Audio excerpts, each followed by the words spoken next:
against the propriety of the election in Pennsylvania.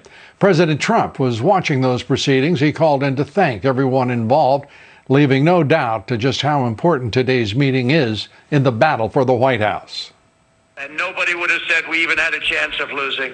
And all you had to do is take a look at the numbers at 10 o'clock in the evening when everybody thought the election was virtually over. And then very weird things happened. But they're not weird to professionals, and they're not weird to Dominion and other people that operate machines, and they're not weird to the people that handle the ballots where they were flooding the market. People were getting 2 and 3 and 4 ballots in their home. People that were dead were signing up for ballots. Not only were they coming in and putting in a ballot, but dead people. And for more on today's meeting in Gettysburg, correspondent David Spunt is on location and has the very latest for us. David.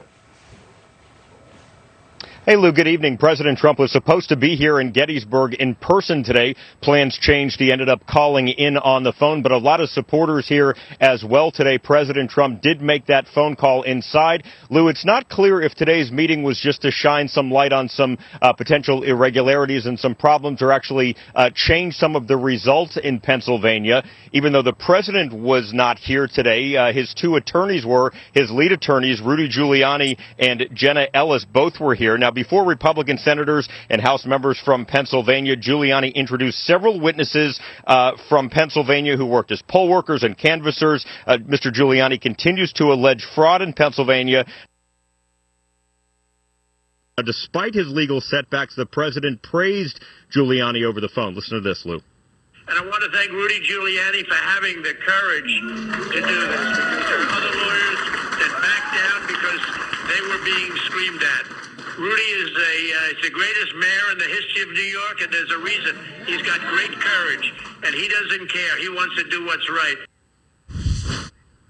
Outside the hotel, at least 100 supporters of the president chanted 4 more years. Others screamed 2024, hoping he'll run again. Interesting to note, though, that there were witnesses here, but this was not a court hearing or a legal proceeding. There was no judge. The claims here today stood a different standard than those made in court under oath. And, you know, Giuliani and his team has taken this case to several courts. Now, Giuliani and Ellis continue to fight in Pennsylvania despite votes being certified in favor of President-elect Biden. The Pennsylvania governor made that announcement yesterday, saying and certifying those results for President-elect Joe Biden. Also to point out today, Lou, that the witnesses here today were not under oath. They were not sworn in, but the Trump legal team did point out that many of them had submitted affidavits under the penalty of perjury. Lou?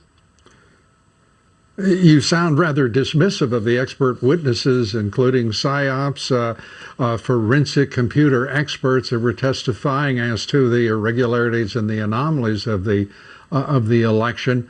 In point of fact, it was an informational hearing, and you are, I'm sure, aware that a state judge has intervened to temporarily stop the certification of the vote in Pennsylvania as a result of claims by, amongst others, Congressman Mike Kelly and Sean Parnell, both Republicans, declaring in their lawsuit that the entire proceeding was unconstitutional. David Spunt, thanks for being with us. We appreciate it. We'll be joined this hour